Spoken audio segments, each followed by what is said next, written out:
O brasileiro é libertado de um centro de detenção do ICE em Massachusetts após uma intensa batalha judicial.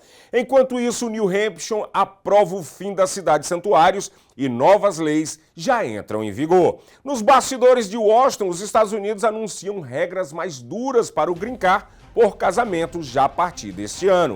E uma nova pesquisa revela divisão partidária sobre a ação militar dos Estados Unidos na Venezuela. Tudo isso e muito mais agora no Agenda 47.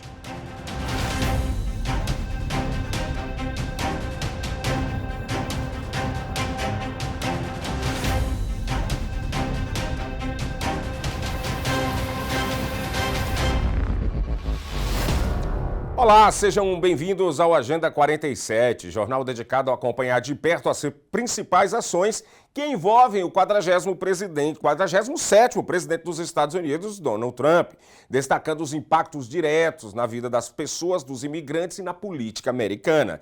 Estamos presentes em várias plataformas para que você fique sempre bem informado.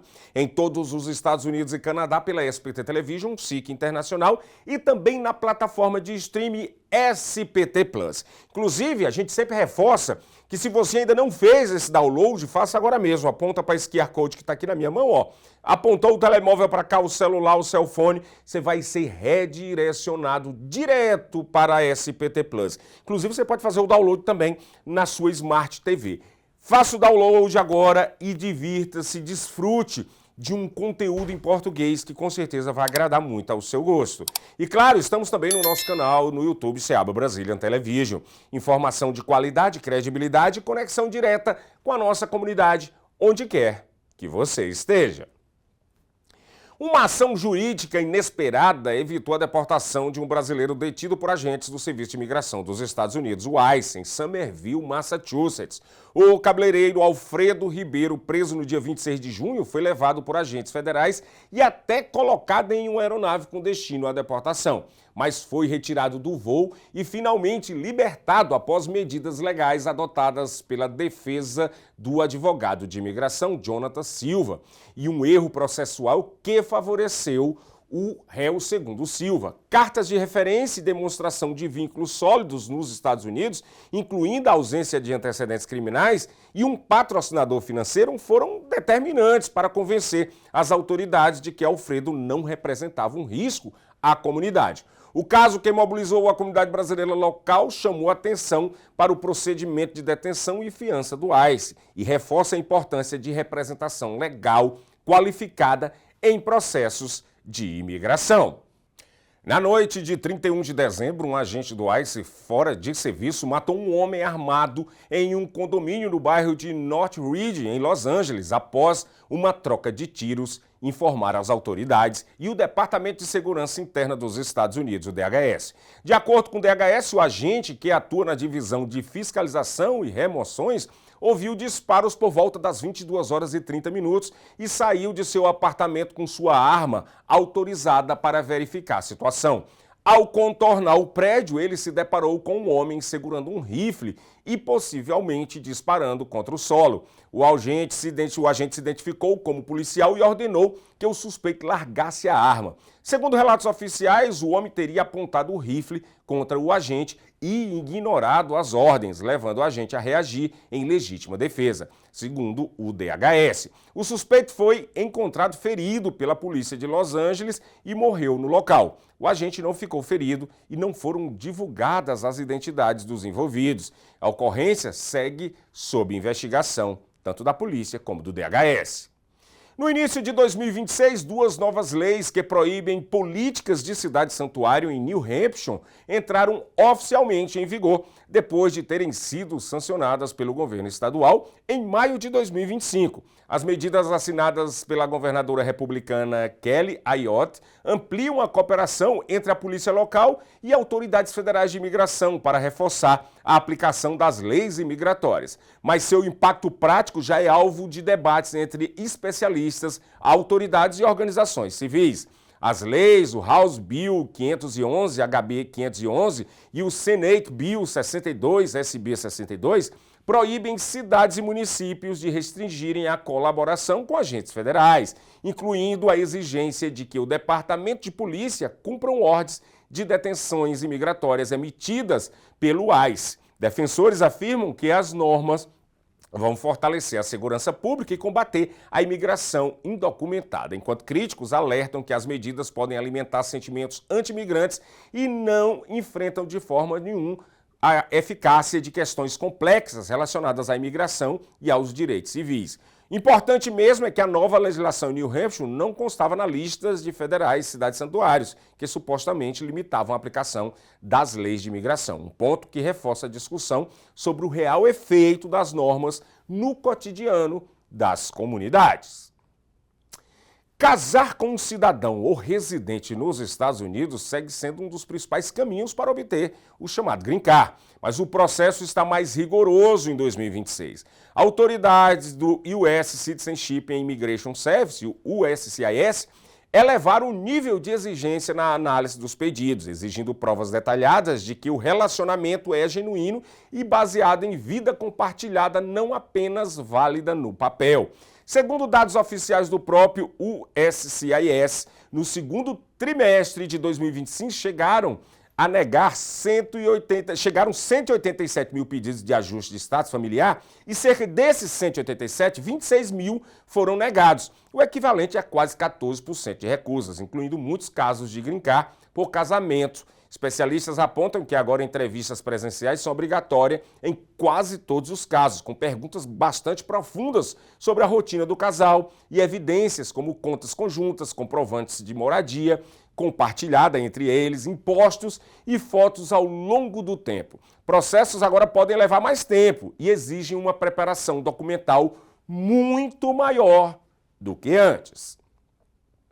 O presidente deposto da Venezuela, Nicolás Maduro, declarou-se inocente na segunda-feira das acusações de narcoterrorismo, depois da impressionante captura dele ordenada pelo presidente dos Estados Unidos, Donald Trump, que abalou líderes mundiais e deixou as autoridades em Caracas lutando para reagir.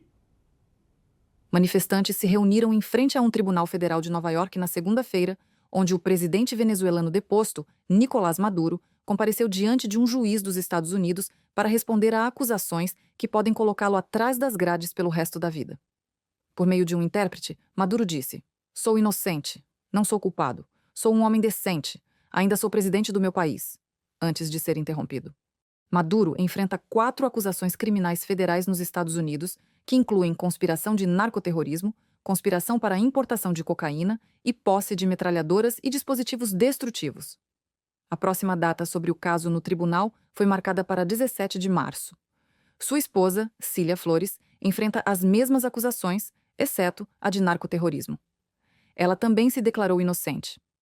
Promotores alegam que, como presidente, Maduro direcionou rotas de tráfico de cocaína, usou as Forças Armadas para proteger carregamentos, deu abrigo a grupos violentos de tráfico e usou instalações presidenciais para transportar drogas. Ele foi indiciado pela primeira vez em 2020 como parte de um longo caso de tráfico de drogas contra autoridades venezuelanas atuais e anteriores e guerrilheiros colombianos. O homem, de 63 anos, há muito tempo nega as acusações, dizendo que elas são uma máscara para tomar as ricas reservas de petróleo da Venezuela, algo que o presidente norte-americano Donald Trump não esconde que quer. Nós estamos no comando. Na segunda-feira, o Conselho de Segurança da ONU debateu as implicações da operação de Trump, que foram condenadas por Rússia, China e aliados de esquerda da Venezuela. O embaixador venezuelano na ONU, Samuel Moncada, disse que a prisão de Maduro ameaçou normas internacionais. Aceitar essa lógica implica abrir a porta para um mundo profundamente instável, em que países com maiores capacidades militares podem decidir pela força o destino político e econômico de outros estados. Enquanto os líderes mundiais e os políticos norte-americanos lidavam com a extraordinária captura de um chefe de Estado, um decreto de emergência na Venezuela, publicado na íntegra na segunda-feira, ordenou que a polícia procure e prenda qualquer pessoa que tenha apoiado o ataque norte-americano de sábado. Também na segunda-feira, a vice-presidente e ministra do Petróleo da Venezuela, Delcy Rodrigues, foi formalmente empossada como presidente interina do país, com palavras de apoio a Maduro, mas sem indicação de que ela contestaria a ação dos Estados Unidos. Um especialista jurídico ouvido pela agência de notícias Reuters fala que a lei dos Estados Unidos permite a acusação de Maduro. Maduro is charged with three different counts. The first is narco-terrorism, which is drug trafficking to support a foreign terrorist organization. And the United States has jurisdiction over anyone who is importing drugs into the country, even if they're a foreign national, even if they're not a U.S. citizen. Now, some people argue that this was a violation of Venezuelans' sovereignty and, in fact, international law under the UN Charter. However, even if international law were violated, even if Maduro were kidnapped unlawfully under international law, that does not affect his prosecution in the United States. Maduro is also charged with traditional importation of cocaine, which is something that's commonly charged in drug trafficking cases, as well as the use of a machine gun or explosive device in connection with a drug trafficking offense. That is an important law because it carries a 30-year mandatory minimum consecutive sentence. That means it's in addition to any other sentence under federal law. We rarely see a guilty plea at the initial arraignment. The defense needs time to review the discovery, which is the evidence in the case, and negotiate a deal. I don't think there's a deal to be had in this case, especially with respect to Maduro, given how defiant he was in court today and the fact that any plea would effectively be a life sentence in federal prison here in the United States. I expect this case to go to trial. Dias após ser capturado em uma casa segura em Caracas, o presidente deposto venezuelano Nicolás Maduro se vê em um ambiente muito menos hospitaleiro, uma cadeia no Brooklyn, onde provavelmente ficará confinado a uma cela por 23 horas por dia. Condições que Pediri e Ghislaine Maxwell consideraram desumanas. Michael Eppner, ex-promotor federal, que agora atua como sócio de um escritório de advocacia, ele disse que o MDC, como é chamada essa prisão, é uma instalação horrível, decadente e perigosa. So the Metropolitan Detention Center, even though it is relatively new, is a horrible, decrepit, and dangerous facility. It's frequently without heat. It is frequently having leaking plumbing, vermin, bugs, and rats. It is just physically incredibly poor shape for a new building. It is also a very dangerous place. And the danger comes from the fact that basically every federal defendant who is awaiting trial in New York is housed there. So unlike people post-sentencing where they get divided into maximum, medium, and low security, you basically have everybody mixed together. Any high-profile defendant is going to be at risk because prisoners often want to build a reputation by going after somebody. A high-profile defendant who is believed to have access to a lot of money will be at risk because they will be potentially the victims of somebody trying to extort them for money. It also is likely true that given the fact that President Trump has said that Maduro is effectively the leader of TDA, Tren de Aragua, that any gang member who's in there whose gang has a beef with TDA will look to potentially take it out against Maduro or his wife. So all of these things make it a very dangerous situation for Maduro in particular. E os norte-americanos estão divididos sobre a operação militar dos Estados Unidos que capturou o presidente venezuelano Nicolás Maduro, embora a maioria esteja preocupada com o envolvimento mais profundo no país. Isso de acordo com uma pesquisa realizada pela Reuters Ipsos e divulgado ontem, segunda-feira, dia 5 de janeiro. 1 em cada 3 norte-americanos aprova o ataque militar dos Estados Unidos à Venezuela, que derrubou o presidente Nicolás Maduro. No entanto, uma grande maioria se preocupa que seu país possa se envolver muito profundamente na nação sul-americana. Isso, de acordo com uma pesquisa da Reuters Ipsos, divulgada na segunda-feira.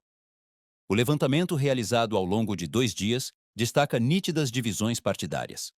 65% dos republicanos apoiam a operação militar ordenada pelo presidente Donald Trump, em comparação com apenas 11% dos democratas e 23% dos independentes. As forças norte-americanas invadiram Caracas antes do amanhecer de sábado, em um ataque mortal que levou à captura de Maduro. O líder venezuelano foi entregue às autoridades federais dos Estados Unidos e agora enfrenta um processo por acusações de tráfico de drogas. Procuradores norte-americanos acusam Maduro de supervisionar uma rede de tráfico de cocaína ligada a cartéis internacionais de drogas. A ação militar marcou uma mudança acentuada para Trump, que era conhecido por criticar líderes norte-americanos anteriores que se envolveram em países estrangeiros. Além disso, a incursão ocorreu após seu governo sinalizar que se concentraria principalmente na economia doméstica antes das eleições de meio de mandato deste ano. Os entrevistados republicanos mostraram amplo apoio a uma política externa mais agressiva. A maioria apoiou o envio de tropas dos Estados Unidos para a Venezuela e a tomada de seus campos de petróleo. No entanto, eles estão divididos sobre os riscos. Mais da metade dos entrevistados republicanos expressou preocupação com um envolvimento mais profundo na nação sul-americana, citando custos financeiros e a segurança do pessoal militar dos Estados Unidos. A pesquisa, que ouviu 1.248 adultos, mostra que a taxa de aprovação de Trump está em 42%, a mais alta desde outubro. A administração do presidente Donald Trump planeja se reunir com executivos de empresas petrolíferas dos Estados Unidos ainda esta semana para discutir o aumento da produção de petróleo venezuelano. Isso de acordo com uma fonte familiarizada com o assunto. Isso também após forças norte-americanas terem deposto o líder do país, Nicolás Maduro. O governo de Donald Trump planeja se reunir com executivos de empresas petrolíferas dos Estados Unidos ainda esta semana. A informação é de uma fonte da Reuters, que disse que as reuniões serão para discutir o aumento da produção de petróleo venezuelano após as forças norte-americanas terem deposto o líder do país, Nicolás Maduro. O objetivo de Trump é o retorno das empresas de petróleo dos Estados Unidos à nação sul-americana. Há quase 2 décadas, o governo local assumiu o controle das operações de energia geridas por empresas norte-americanas no país. A Casa Branca não comentou sobre as reuniões planejadas. No entanto, foi informado que o governo acredita que as petrolíferas dos Estados Unidos estão prontas para voltar à Venezuela. As 3 maiores empresas do ramo no país, ExxonMobil, ConocoPhillips e Chevron, não responderam imediatamente aos pedidos de comentários. De acordo com 4 executivos da indústria, as 3 companhias ainda não conversaram com o governo sobre a derrubada de Maduro. Isso contradiz as declarações feitas por Trump no fim de semana. O presidente disse que já havia realizado reuniões com todas as empresas de petróleo dos Estados Unidos, tanto antes quanto após a detenção de Maduro. Trump disse também que espera que as companhias gastem bilhões de dólares para aumentar a produção de petróleo da Venezuela. No entanto, analistas da indústria dizem que tais planos enfrentarão desafios. Eles citam a falta de infraestrutura e a profunda incerteza sobre o futuro político e o arcabouço legal do país, bem como dúvidas sobre a política de longo prazo dos Estados Unidos. O Sindicato Nacional de Trabalhadores de Imprensa da Venezuela denunciou a prisão de 14 jornalistas e funcionários de imprensa na segunda-feira. Dos 14 jornalistas detidos, 11 são de meios de comunicação e agências internacionais e um deles é de um meio de comunicação nacional. Ao menos 10 pessoas ainda estão sob custódia. De acordo com o sindicato, parte dos profissionais foi detida dentro e nos arredores da Assembleia Nacional do país, durante a posse de Delcy Rodrigues, a vice de Nicolás Maduro, que assumiu o comando da Venezuela após a captura do presidente. Em um comunicado, o sindicato afirmou que os profissionais foram detidos por violarem uma proibição de transmitir, gravar ou tirar fotos da sessão de abertura da Assembleia Nacional e da posse oficial de Delcy.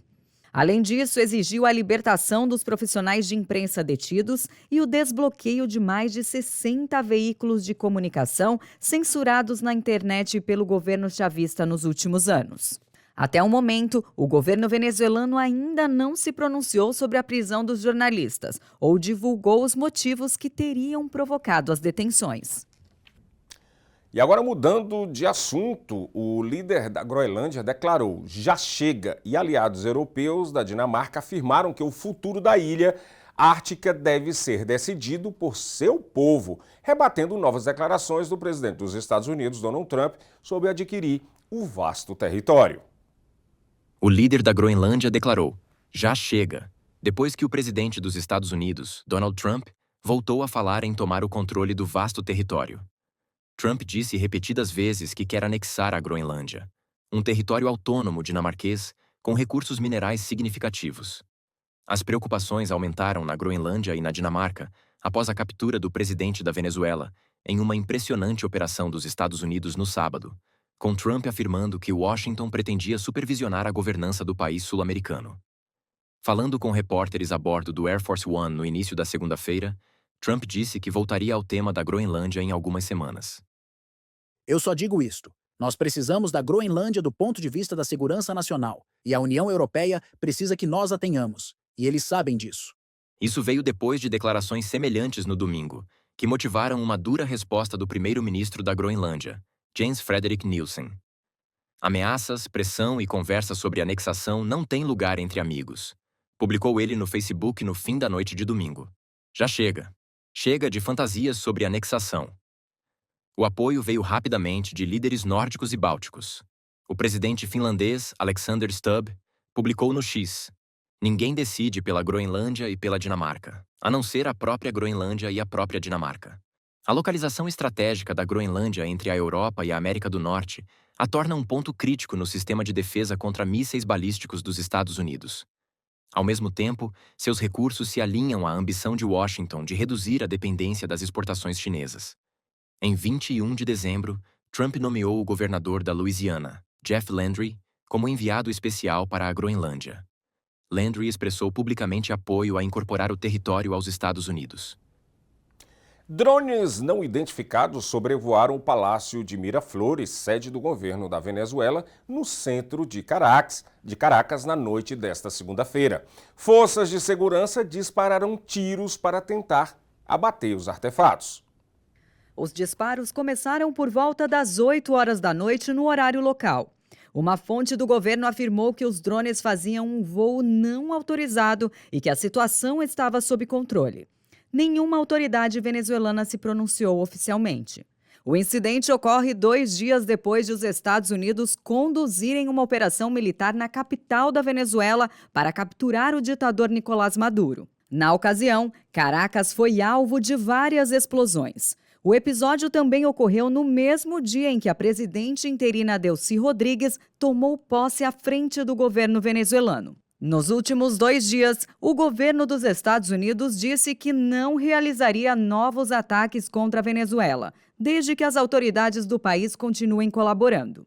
Até a última atualização desta reportagem, não havia informações sobre a origem dos drones. Segundo a imprensa americana, a Casa Branca diz que não está envolvida no incidente. E agora vamos checar e dar aquela olhadinha nas capas dos jornais comunitários aqui dos Estados Unidos. Vamos para o Brazilian Times, que está sempre com a gente aqui, parceiro da gente. Brazilian Times traz um destaque aí lá do jornal da Flórida, né? O Brazilian Times daquela região. Flórida recebe 670 mil brasileiros no primeiro semestre e caminha para recorde histórico. Brasileiro que vive na Flórida lança álbum Estreia Seasons e transforma vivências em música. Se separa casal de imigrante na Flórida. Esposa abraça o marido pela última vez antes dele morrer sob custódia federal. Isso é triste, né? Condado de Orange celebra... Opa, já foi para a próxima, né? Já foi para a próxima. Não, então vamos voltar, não tem problema. Aqui, ó, programa ao vivo é assim. Programa ao vivo é assim. Então vamos lá. Elisandra Guiar, agora já é o jornal Brazilian Times, agora...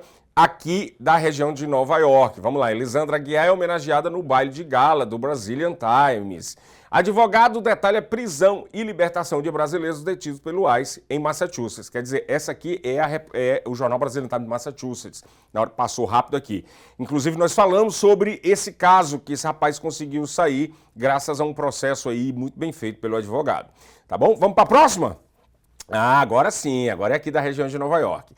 Brazilian Times, região de Nova York. Democratas de Nova York defendem pacote de leis para limitar a atuação do ICE e ampliar proteções civis. O governo dos Estados Unidos aumenta o incentivo financeiro para imigrantes indocumentados que optarem pela autodeportação. Protesto em New Haven, lá em Connecticut, contesta voo de deportação operados pela Avelo Airlines. Pronto. Esses jornais estão sempre disponíveis aí em supermercados, em açougues, em negócios, business brasileiros que vocês podem passar lá sempre pegar, tanto na Flórida como aqui na região aqui de Nova York, New Jersey e também lá na região de Massachusetts, tá bom? Nós vamos ficando por aqui, olha, estamos agora com nossa meta para acabar janeiro lá com aqueles 15 mil que a gente acertou aí, mas ainda não chegamos. Vamos cumprir aquela metinha aí, vamos nos ajudar mutuamente.